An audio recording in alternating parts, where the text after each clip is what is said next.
Alright, just some quick background knowledge before we start this video review. I have played Dead Island 1, beginning to end, played number 2 a bit, and I love zombies. Movies, games, everything about them. I'm so, maybe I'm biased, I don't know, but here we go. So, first thing I'd like to say about this game was the environment was incredible. There's so many different elements to it that keep it going, like swimming underwater, for instance. But yeah, my only complaint was I went online once. This guy, you see this machete I've got? I took all these zombies down, no problem. It should have been a challenge. This weapon is extremely overpowered. The guy had a couple of them. He said he could clone them. He dropped them to me. It was literally like I played online twice. That's what happened. You can see there's a good variety of enemies, and I like the characters, the storyline. You actually kind of feel for them. You want to complete the missions. You feel involved. It's kind of cool how you get recruited and everything. Here's like a little cool scene. I thought I broke into this little shack. There's all these zombies outside. They start filling up. I start getting, at first they're slow. You don't really care. You're like, I can do this. I can take this out. But you have a stamina bar there. You can see in the middle it gets depleted pretty quickly, and suddenly, this horde of zombies starts getting a little much. The lock picks are cool. Yeah, you want to pick those locks. Some are easy, some are hard. It's a lot harder when there's zombies racing towards you. So that's kind of cool. But yeah, back to that cloning thing. Like, you see these zombies. Like, it was fun though. I'd have to say, like, hey, all of a sudden I had this machete that could kill like anything in one slice. Kind of made the game broken, but it was still fun. I loved it. There's people you can find hostages. Hostages. What the hell am I saying? But I didn't save this guy. He had a little story side quest for me. It's gone. The zombie popped up. I screwed up, so there you go. I like the realism of this game. I felt very immersed.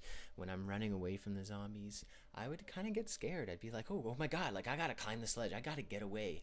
You gotta choose your battles, it's like, okay, there's a back door, I'm not going after those guys. So the environment's awesome. Look at this. Oh, it's so nice. This is fairly deep into the game. I'm able to kill a soldier with a gun. I have a gun. Yes, finally! So yeah, there aren't a lot of ranged weapons, although you can get ninja stars a lot more common. That's kind of cool. And the guns do own zombies, like, bam, blam. But the ammo's hard to come by, so it's well balanced. Everything about this game is well balanced.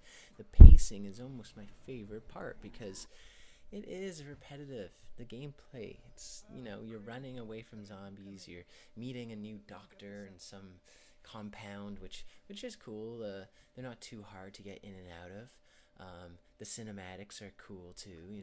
I enjoyed the story. I enjoyed the characters, and I'm really looking forward to seeing how that gets even better with virtual reality soon. Oh, I can't wait for VR. But yeah, like, man, like, okay, so I was feeling like, man, I need some firefighting, it's getting too old smashing all these zombies. Bam, this fucking scene starts. It's exactly what I wanted and needed. The pacing, I can't stress it enough. It's the environment, the pacing, the sound. These are the things that really bring this game together. It is called Dyinglight, and yeah, the lighting is really well done. It feels spooky and whatnot, exploring at nighttime, and you get extra XP, and it's more challenging, and it becomes more of a stealth game, which is cool. But I don't know, I felt like the whole calling it Dying Light in the nighttime. I mainly play during the day, and maybe I didn't play it enough. But here's one of the first boss battles, and I felt it was challenging and fun, and hopefully there's a lot more boss battles. I don't know. This one is probably like a quarter into the game or something, but yeah, the gore is great, the sound's great, everything is so much more improved from Dead Island. This is like the Dead Island 2 I would have really loved to play. number 2 was kind of a joke in my opinion. It was pretty much the same thing as 1. So I give it a 4 out of 5. This is a spoiler. Stop now if you don't want to see this cool scene. Sorry, it came up fast. But yeah, the online is good support. Made the game fun. Didn't really add many different modes to it though, so if they would have changed up a few more things, it could have been a 4.5, but 4 is still really good. Really good. Okay, so I forgot to comment on the skill system and the blueprints and the crafting and, the inventory and the whole game, really. And it was something that I found was very secondary, and yes, it did improve the game and made it feel more whole overall, but I really found that anytime I got a new skill, I didn't care terribly, and yeah, they did improve my character, and it was neat, and I do think it was definitely like an added value to the game. There was something lacking there. Something like maybe if it was harder to jump over a zombie from the get-go, being able to jump on the zombies' heads would seem more value, like more of like an acquired skill that's new.